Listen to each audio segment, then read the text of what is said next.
तो अगर आप अपनी प्रिपरेशन कर रहे हैं सीए फाउंडेशन की इस मई 2026 अटेम्प्ट के लिए, तो आप दो में से किसी एक कैटेगरी में फॉल हो सकते हैं, और वो दो में से एक कैटेगरी डिसाइड कर देगी कि आप 15% के ब्रैकेट में जाएंगे, मई 2026 का रिजल्ट बता रहा हूं आपको, या फिर उस 85% के ब्रैकेट में जाएंगे। सर 15% और 85% के ब्रैकेट में जाने के लिए इन पॉइंटर पर ध्यान देना पड़ता है। आपको ऐसा लग सकता है कि मैंने पढ़ा तो बहुत है, स्पेशली वो बच्चा जिसका कोई दूसरा तीसरा चौथा अटेम्प्ट है, उस बच्चे का माइंडसेट ऐसा होता है कि किताब एक बार पढ़ तो ली, दोबारा इसमें क्या पढ़ें, दोबारा इसमें क्या पढ़ें है ना। जब आपने इंडियन रेगुलेटरी फ्रेमवर्क का चैप्टर पढ़ा, कोड ऑफ हम्मुराबी पढ़ा, चार्टर्ड अकाउंटेंट्स के लिए उस लॉ का इंपॉर्टेंस पढ़ा, ये वो टॉपिक थी जो आपको बताते हैं कि डिटेल में पढ़ना कितना ज़्यादा ज़रूरी है। स्पेशली आप पूरे लॉ की बात करें, पूरे अकाउंट्स की बात करें, ये वो सब्जेक्ट हैं। सबसे पहले समझिए, जब मैं आपको बैच में लॉ और अकाउंटेंसी उस लेवल पे लेके जा रहा हूँ डिटेल में, क्यों? क्योंकि 400 नंबर का पेपर, अगर दो सब्जेक्ट में आप 90+ स्कोर करने की एबिलिटी रखते हैं, तो जब लोग ये बता रहे होते हैं कि दो सब्जेक्ट को अपनी स्ट्रेंथ बनाओ, हम बैच में तुम्हें वो करके दे रहे हैं कि तुम दो सब्जेक्ट को अपनी बैच स्ट्रेंथ बना सकते हो। इमेजिन करो कि अकाउंट में तुम्हारे 85, लॉ में 80+ मार्क्स हैं, है ना। इन दो सब्जेक्ट में तुम्हारे 165 मार्क्स, अराउंड 150 नंबर से ज़्यादा हो गए। पासिंग के लिए 200 नंबर चाहिए। अब बिजनेस इकोनॉमिक्स और बिजनेस जो क्वांटिटी एप्टीट्यूड है, उसमें तुम्हारे जैसे इंटरेस्ट वैसे मार्क्स ले आओ। तुम्हें सीए इंटरमीडिएट में बैठने से कोई रोक नहीं सकता, बट एक राइट अप्रोच क्या है वो डिस्कस करते हैं। आइए, और इन 4 पॉइंट पर आप चेक करके मुझे बताइए 4 पॉइंट में आप कितने सेटिस्फाई कर रहे हैं। पहला पॉइंट, सर ये ध्यान रखें, ये जितनी चीज़ें करनी है उनमें बेस बैकग्राउंड है अंडर एग्जामिनेशन कंडीशन। ये बहुत इंपॉर्टेंट है, अंडर एग्जामिनेशन कंडीशन ही करना है। आप उस प्रेशर को कि 3 घंटे में आपको फुल सिलेबस माइंड में रिकॉल होना चाहिए और आप उसे परफॉर्म कर रहे हो, लिख रहे हो, समझ रहे हैं ना। आईसीआई की लैंग्वेज के अकॉर्डिंग ही लिख रहे हो। सर मैं अपनी लैंग्वेज में लिख लूँ तो अगले अटेम्प्ट में वापस से मुलाकात होगी। फिर आपको समझना पड़ेगा कि आप आईसीआई की रिक्वायरमेंट को ही सेटिस्फाई करेंगे। अपने ज्ञान का भंडार वहाँ नहीं दिखाना है कि मुझे ये भी पता है, नहीं, जो क्वेश्चन पूछा गया उसी के अकॉर्डिंग आंसर लिखना है।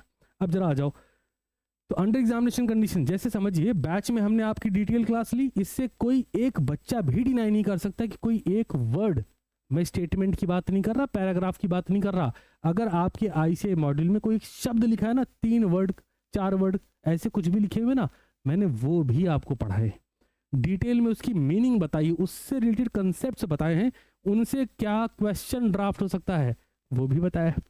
अभी इंडियन रेगुलेटरी फ्रेमवर्क का हमने डिटेल रिवीजन किया, सारे एमटीपी, सारे आरटीपी, सारे पीवाई की क्वेश्चंस और 5 एडवांस लेवल क्वेश्चन जो और भाई कहाँ तक क्वेश्चन बनेंगे वो भी आपको करवा दिए। तो डिटेल क्लास हुई। अब उस क्लास के बाद तुम्हारा स्पेशल, तुम्हारा खुद का सेल्फ काम क्या है कि भाई आफ्टर डिटेल क्लास उसकी रीडिंग करो। रीडिंग किताब से पढ़ना पड़ेगा, जो आपने नोट्स बनाई पढ़ना पड़ेगा। रीडिंग कंप्लीट, अगला स्टेप क्या है, लर्न करो। सर मेजॉरिटी कंसेप्ट लर्न कर ले क्या, इंपॉर्टेंट कंसेप्ट लर्न कर ले क्या? मैंने कहा नहीं, ऑल कंसेप्ट, चाहे वो लॉ हो, चाहे वो अकाउंट्स हो, चाहे इकोनॉमिक्स हो, कोई सा भी सब्जेक्ट हो। अगर तुम्हारी आदत ही गंदी हो गई कि छोड़ के पढ़ लेते हैं, इंपॉर्टेंट पढ़ लेते हैं, अरे पेपर में अगर वो नहीं आया तो क्या करोगे, यहाँ जाओगे फिर, है ना। तो ऑल कंसेप्ट बहुत क्लियरली मेंशन है। हमें बैच में क्लास पूरी देखनी है, डिटेल क्लास है तो डिटेल पूरी देखनी है, कोई वन शॉट नहीं। हमने तुम्हें उड़ेल दिया भाई लो 4 घंटे के लेक्चर तुम देख लो, तुम्हें मजा आ जाएगी। मजा आना और समझ आना 2 अलग चीजें हैं। देख लो किसमें फिट करना है अपने को, लर्न करना है खुद से। ये भी काम तुम्हारा है कि तुम्हें लर्न, भाई टीचर ने ऑफलाइन क्लास में कैसा होता है, मैं पढ़ा रहा हूँ, आपने पढ़ लिया, आपको समझ आ गया, व्हाट नेक्स्ट, आपको अब बुक रीड करनी है, उसको लर्न करना है। बच्चा कहता है बस एक बार देख लें चल जाएगा। वाह जी वाह, ये साहब आगे बढ़ते हैं। लर्न कर लिया, अब राइट करो। सर राइट कैसे करें सर? मैंने कहा यार एक बात बताओ, हम जो चैप्टर पढ़ा रहे उसका टेस्ट ले रहे हैं? आपने बोला हाँ सर ले रहे हैं। तो परफॉर्म करो ना। अगर इसमें से कुछ भी तुम छोड़ रहे हो तो तुम इधर को खुद को ढकेल रहे हो, टेढ़िंग जा रहे हो तुम मैं रोक थोड़ी पाऊंगा भाई, मैं तुम्हें पढ़ा सकता हूँ, मैं तुम्हें बता सकता हूँ, तुम्हें समझा सकता हूँ, तुम्हारा टेस्ट थोड़ी लिख सकता हूँ। और ना तुम एग्जाम में भी अलाउ नहीं है कि सर वो एक्चुअली इनके प्लेस पे आप लिख दीजिए पेपर, वो भी नहीं होगा। तुम्हें जाना परफॉर्म करने। जिस चीज़ की तुम प्रैक्टिस नहीं कर सकते उसको तुम परफॉर्म नहीं कर सकते। जितनी जल्दी बात समझ जाओगे उतना बढ़िया है। फिर बोल दे रहा हूँ, जिस चीज़ की तुम प्रैक्टिस नहीं कर सकते उसे तुम परफॉर्म नहीं कर सकते। अगर कोई बच्चा लॉ में, अकाउंट्स में, स्पेशली डिस्क्रिप्टिव पेपर है, अगर आज तुम बैठ के क्वेश्चंस खुद से नहीं लगा रहे हो, खुद से अगर तुम क्वेश्चन नहीं लगा रहे हो, पेपर में तुमसे क्वेश्चन नहीं लगेगा। जितने रिपीटर्स होंगे उनसे ये पूछ लेना, वो बता देंगे कि यार वो पेपर छूट गया। क्यों छूट गया? अगर 100% 1 लाख बच्चों ने पेपर लिखा, अगर 1 लाख बच्चों का पेपर छूटा है, मैं कंप्लीटली एग्री करता हूँ, पेपर हद से ज़्यादा बड़ा हो गया था। बट अगर 10, 15, 20, 50, 60% बच्चों का ही पेपर छूट रहा है, तो 60% बच्चे कर क्या रहे थे? प्रैक्टिस हुई थी क्या before examination, under examination condition? ये नहीं कि क्वेश्चन लगा रहे हैं बीच बीच में और भाई अरे भाई क्या हाल चाल है, ये वाला काम नहीं हुआ ना। परफॉर्म करना है। मैं फिर बोल दे रहा हूँ, जितनी बातें हैं वो इसके अंडर में होंगी, समझ रहे हो ना। तो राइट करना है, टेस्ट लिखना है, कुछ भी हो जाए टेस्ट लिखना है। ये जितनी जल्दी मान लोगे ना, प्रैक्टिस होगी तभी परफॉर्मेंस आएगी। समझो, अगले स्टेप पे गए, अब परफॉर्म करना है क्या? हमने कहा MTP, RTP, PYQs, 1-to-1 talk करता हूँ। तो मेरे स्टूडेंटों, सीटीसी क्लासेस में तुम्हें हमेशा बात कहता रहा हूँ कि तुम कोई सा पेपर उठा लो, पिछले 4-5 अटेम्प्ट का, एक चीज नोटिस करना कि जो क्वेश्चन एक बार बन गए हैं उसी के इर्द गिर्द 5-6 क्वेश्चन वैसे ही क्वेश्चन पेपर बनता है, अलग कुछ नहीं होता। लेकिन प्रैक्टिस तो करनी पड़ेगी ना दोस्त, वहीं से प्रैक्टिस करो। अब मुझे बताना आप कौन सी कैटेगरी में फॉल करते हैं। अगर आप ये 5 पॉइंट किया, आपने बैच में क्लास ली, रीडिंग करी, लर्निंग करी, राइटिंग करी, अगर आप एक चीज नोटिस कर पा रहे होंगे तो यहां से लेके यहां तक ये आपका काम है। आप वो भी नहीं करने को राजी, आप उसके लिए भी वीडियो देख रहे हैं। हाँ क्वेश्चन ऐसे ऐसे लगेगा, हाँ हाँ अरे अरे क्या क्या बात है सर, क्या लगाया है। दोस्त इस तरफ जा रहे हो, अभी बहुत समय है, खुद को रोको। क्योंकि अगर अभी नहीं रोका, मान लो एक बार को, आज जब आप मुझे सुन रहे हैं, 9th of Feb है, मान लो कि बच्चा 10th of Feb को सुनेगा मैक्सिमम, तो 10 फरवरी से 10 मार्च 1 महीने, 10 मार्च से 10 अप्रैल 2 महीने, और 10 अप्रैल से 10th of May 3 महीने। इससे ज़्यादा का समय नहीं है।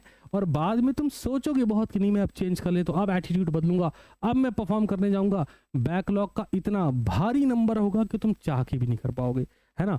तो अगर आप इन 5 कैटेगरी को फुलफिल कर रहे हैं, आपको कोई टेंशन नहीं लेनी, आप 100% पास हैं। बस याद रखें, ये काम मई एंड तक चलना चाहिए। 14, 16, 18 एंड 20 ऑफ में आपका एग्जाम है, ये वहां तक चलेगा। सारे पॉइंट सेटिस्फाई होनी चाहिए।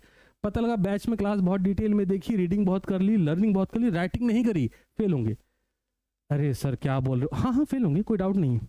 अब जैसे देखो, समझो हम आज यहाँ पे स्टडी प्लानर अकाउंट का डिस्कस कर रहे हैं, कल से हमारा इंडियन कॉन्ट्रैक्ट एक्ट शुरू। बहुत सारे बच्चे इस पॉइंट पर थे कि सर हमने को बैच लेनी है ना। कुछ बच्चे ऐसे मेरे को मैसेज कर रहे थे। बट मेरा पॉइंट ये है कि क्या आप इस लाइव एंट्री के लिए खुद को रेडी कर पा रहे कि नहीं यार। पुश लगाएंगे और स्टार्ट करेंगे एनी हाउ, ये मेहनत करके मानेंगे। अब कॉन्ट्रैक्ट एक्ट जब आम बच्चा वेट कर रहा होगा, तब तक तुम जब रिजल्ट आने का वेट कर रहा होगा, तब तक वो बच्चे जो बैच के अंदर, उनका कॉन्ट्रैक्ट डिटेल में कंप्लीट हो जाएगा, है ना। और जब हम इधर कॉन्ट्रैक्ट एक्ट पर फोर्स मार रहे हैं, इधर हम वो चैप्टर जो 8 नंबर, 6 नंबर, 10 नंबर वाले, उनको फिल कर रहे होंगे। आप एक बार सोच इस विषय पर बहुत आराम से और मुझे बताएं कि आप केस 1 में फिट हो रहे हैं या फिर केस 2 में फिट हो रहे हैं। अगर केस 2 में आपको आज लग रहा है अभी मोमेंट है, आज चेंज करो कि नहीं नहीं यहाँ से जर्नी यहाँ की तरफ जानी है। बहुत क्लियर कट बात है, चारों पॉइंट सेटिस्फाई होने होंगे, अंडर एग्जामिनेशन कंडीशन सेटिस्फाई होने होंगे। अगर ये हो रहा है, वेलकम है, आप ये इंटरमीडिएट स्टूडेंट बनने के लिए माइंड से प्रिपेयर हो चुके हैं। परफॉर्मेंस को कंटिन्यू रखेंगे टिल एग्जामिनेशन लास्ट डेट तक, आप हर हाल में पास होंगे। अब ये चेंज आप कैसे करने वाले हैं, अगर आपको समझ पड़ गया है, जरा मुझे भी बता दीजिए, अभी बता दीजिए।